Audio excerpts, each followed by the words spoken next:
علشان تفهم المستقبل لازم تبص كويس على الماضي، وعلشان كده لو عايز تفهم مستقبل مصر مع البريكس وايه هو البريكس اصلا لازم نرجع لورا شويه، لان الاجابه هناك، خصوصا لما تعرف ان البريكس ده هو اسم جديد للذهب. والحكايه دي هترجعنا ل 1973 لما امريكا تخلت تماما عن الغطاء الذهبي للدولار. يعني ايه بقى الكلام ده؟ قبل ما نعرف الدولار والجنيه والعملات الورقيه كان العالم كله بيتعامل بالذهب والفضه، تديني دينار ذهب اديك بدله فرخه، والدنيا ماشيه كده. وبعد كده الدول عملت العملات الورقيه وابتدت تربط قيمه العملات دي بالذهب. يعني بدل ما تمشي بسره من الدنانير الحكومه ربطت العملات بالذهب. فلو مثلا الانصه ب 500 جنيه يبقى كل 500 جنيه في جيبك مقابل ليهم انصه ذهب عند الحكومه. والموضوع ده كان ليه فوائد عظيمه جدا، زي مثلا ان قيمه العمله محفوظه ومفيش تضخم، انت كده كده فلوسك بتساوي ذهب وعمر قيمه الذهب ما تتغير. وبعد كده الموضوع اتغير شويه والدول بدات تتخلى عن فكره الذهب، وده لانه كان بيكتف الاقتصاد، وقرروا يشغلوا مطابع الفلوس ويربطوا قيمه العمله بمفاهيم اقتصاديه جديده، واللي وصلتنا لحاله العالم دلوقتي من ازمات اقتصاديه وتضخم.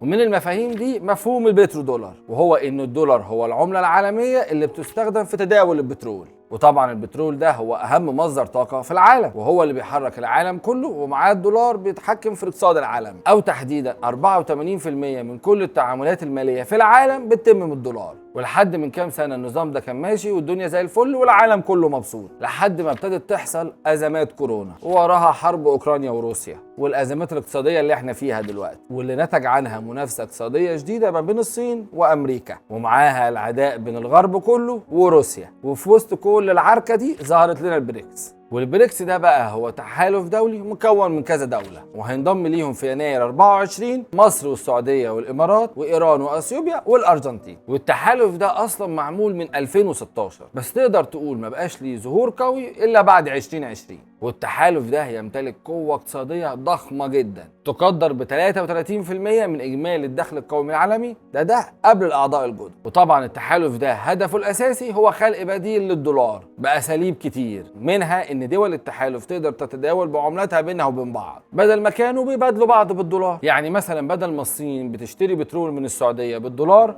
يقدروا يشتروه باليوان الصيني، وبدل ما مصر هتشتري القمح من روسيا بالدولار هتشتريه بالجنيه. ودي خطة سبق ودول البريكس جربتها، ولكنها يعني ما نجحتش قوي، واثبتت مع الوقت انها صعبة شويتين. وعلشان كده فكروا في حل تاني، وهو ده بقى اللي انا جاي اكلمكم عنه. التحالف ده بقى عايزين يرجعوا الغطاء الذهبي للعملات زي قبل سنة 1930 لما كانت كل العملات ليها غطاء ذهبي بيحدد قيمتها ويثبتها. وده عن طريق ان هم يعملوا عملة خاصة بالتحالف زي اليورو كده اللي بتتعامل بيه دول الاتحاد الاوروبي، بس العملة دي يبقى ليها غطاء ذهبي فكل دول التحالف تتعامل بيها بينها وبين بعض بدون اي مشكلة. طيب هل ده ممكن يحصل؟ الحقيقة ان قوة التحالف الاقتصادية والظروف العالمية دلوقتي، وان دول التحالف دي بتحاول تحارب امريكا اقتصاديا، ممكن يخليهم فعلا يوصلوا للهدف ده، ووقتها الذهب هيرجع تاني يسيطر على العالم اكتر من اي وقت. لكن في تقارير كتير وشواهد كتير بتقول ان الموضوع اصعب من مجرد الكلام، ولكن خلينا نفترض ان ده حصل، وساعتها الذهب هيبقى استثمار اكبر بكتير من اي وقت، لان الطلب عليه عالميا هيزيد وبالتالي سعره هيروح لمستويات غير مسبوقه. يعني مش قد السبيكتين اللي انت شايلهم عندك في البيت، لا ده في دول هتيجي تشتري بالاطنان والسعر هيوصل لمستويات ما حصلتش قبل كده. طب مين بقى اكتر الدول في العالم اللي بتنتج ذهب؟ الصين واستراليا وروسيا وكندا، وده حسب اخر ارقام في 2022.